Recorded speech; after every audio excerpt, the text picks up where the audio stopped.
مولانا صاحب کے ایک جملے کو، وہ بھی آدھا جملہ، اس کو بنیاد بنا کر ایک طوفان بدتمیزی برپا کیا گیا، اور یہاں تک کہا گیا کہ مولانا صاحب جو ہیں وہ اپنے ان الفاظ پر معافی مانگے۔ حیران ہوں، اگر ان اداروں میں جرت ہے تو وہ ذرا مولانا صاحب کی پوری تقریر نشر کر کے دکھائیں، مولانا صاحب کے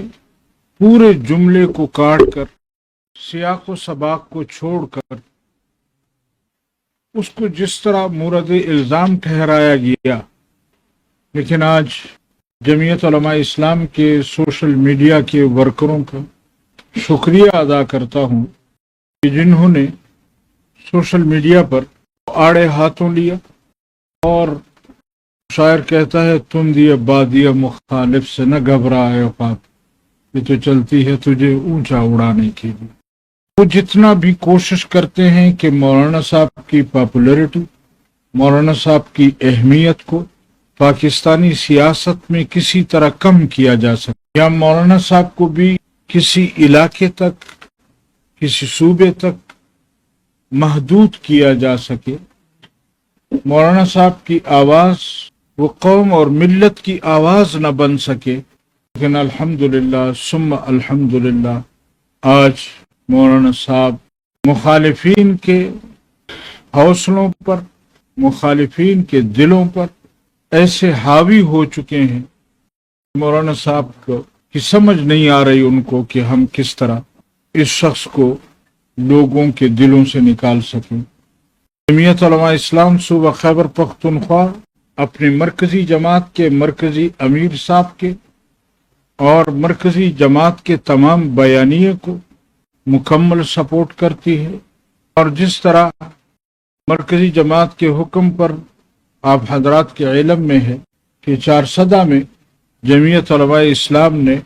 حضرت مولانا شیخ ادریس صاحب رحمہ اللہ کے نام سے منعقدہ کانفرنس کو ساتھیوں نے کامیاب کیا۔ اس حوالے سے میں یہ گزارش کرنا چاہوں گا کہ جمعیت علماء اسلام نے اس ملک کے لیے، اس قوم کے لیے جتنے علماء کی قربانیاں دی ہیں، شاید ہی کوئی جماعت ہو، پولیٹیکل جماعت ہو، کہ وہ اتنی قربانیاں دے سکے۔ حضرت مولانا شیخ حسن جان صاحب رحمہ اللہ، حضرت مولانا معراج الدین صاحب، حضرت مولانا نور محمد صاحب، حضرت مفتی نظام الدین شامزئی صاحب، کتنے نام گنوائیں، محسن شاہ صاحب، کس کس کا بندہ نام ایک باجوڑ میں جمعیت علماء اسلام کے جلسے میں ہمارے 83 نوجوان جو ہیں وہ ایک لمحے میں شہید ہوئے۔ آئے روز ہم لاشیں اٹھا رہے ہیں، لیکن اس کے باوجود ہمارے مرکزی امیر اور مرکزی جماعت کا بیانیہ وہ جذباتیت کا شکار نہیں ہوا، انہوں نے جذبات سے کام نہیں لیا۔ اس کے باوجود ہم مملکت کے ساتھ، ہم ریاست کے ساتھ، ہم جمہوریت کے ساتھ کھڑے رہے ہیں، اور پھر بھی ہم پر یہ الزام ہو کہ خدا نخواستہ مولانا صاحب نے قصور کے جلسے میں ان بے قصوروں کو کیا کہہ دیا کہ اتنا گراں گزرا، ان کو اتنا گراں گزرا کہ جمعیت علماء اسلام کی وہ تمام قربانیاں کہاں کہاں مولانا صاحب کی ذات کو خود ٹارگٹ نہیں کیا گیا۔ بلوچستان میں، یہاں سوابی میں، چارسدہ میں، پھر مولانا صاحب کے ڈیرہ اسماعیل خان کے گھر پر میزائل داغے گئے، مولانا صاحب کے حوصلے کو کمزور کرنے کے لیے کبھی ان کے بیٹوں پر حملہ، کبھی ان کے بھائیوں پر حملہ۔ کیا مقصد ہے ہمیں سمجھ نہیں آ رہا۔ ریاست کیا کہنا چاہتی ہے، ریاست کیا کروانا چاہتی ہے۔ میں ایک دفعہ پھر کہتا ہوں، اگر جرت ہے تو مولانا صاحب کے قصور کے جلسے کو آن ایئر چینلز پر چلایا جائے کہ وہاں انہوں نے پوری تقریر کس چیز پر کی۔ صرف پورے جلسے میں 2 الفاظ یا 3 الفاظ کو نکال کر، تو ہمارے ہاں ایک لطیفہ سا مشہور ہے کہ کسی نے دوسرے سے نام پوچھا کہ آپ کا نام کیا ہے،